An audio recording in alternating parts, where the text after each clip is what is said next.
Magandang hapon mga bata! Magandang hapon din po, Ma!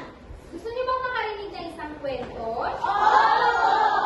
Si Teacher ay may inandang kwento para sa inyo. Ito ay tungkol sa isang batang mapagpanggap.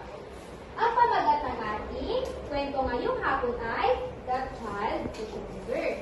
Ang pangalan ng bata ay si Tony. Ito si Tony.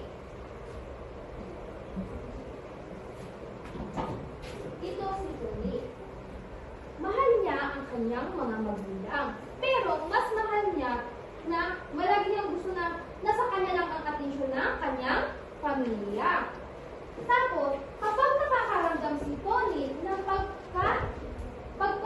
pagkapagod, o di kaya pag siya ay nabuboring, siya ay, sabi niya, ay, nabuboring ako, ano kaya pwede kong gawin?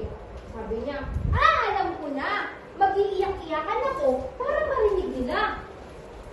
Help! Help! Ang sakit! Yun ang sinabi niya.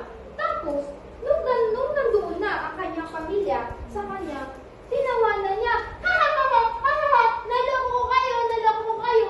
Yun ang sabi niya. Tapos, halatang sa mukha naman ng kanyang magulang ang pag-aalala. Tapos, dumaan ng ilang araw, paulit-ulit nito ginagawa yung ganong sistema. Tapos, dumating sa punto na ang kanyang mga magulang ay natuto na huwag nang maniwala sa kanyang pag-iyak. Tapos, isang araw, si Tony ay naglalaro sa loob ng kanilang bahay. Mag-isa lang siya kasi ang kanyang magulang ay nasa labas. Sabi niya, may nakita siyang isang wire, open wire. Tapos, sa sobrang pagtataka niya, ano kaya ito? Pwede ko kaya itong laruin? Sabi niya gano'n. Tapos, paghawak niya sa wire, tap! Paghawak niya gano'n, nakuryente si Tony. Nakuryente siya. Tapos, iyak siya, Mama, tulong, ang sakit! Mama, tulong, ang sakit! Gano'n siya nung gano'n.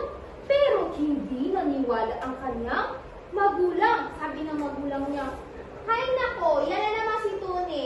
Nagkukunwari na naman, sabi ng mama niya. Tapos sabi naman ng kapatid niya, Ma, baka totoo nga, sabi ng mama niya. Hindi yan. Ganyan na naman siya. Nagluloko na naman si Tony. Sabi niya ganun.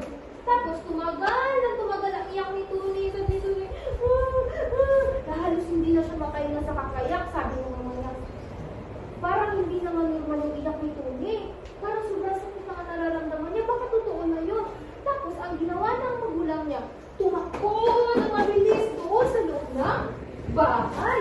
Pagkapunta nila doon sa loob ng bahay, nakita nila si Tony. Natotoo pala ang iyak ni Tony. Tapos, pagkakita nila kay Tony, sobrang sakit na daw. Sobrang sakit na kanyang braso na namumula dahil sa kuryente. Tapos, pagkatapos ng insidente na yun, ay natutunan ni Tony na hindi pala tama ang magkunwari.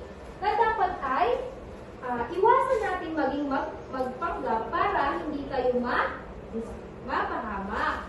Naunawaan niyo ba, class? Opo! Pwede na kayong tumayo.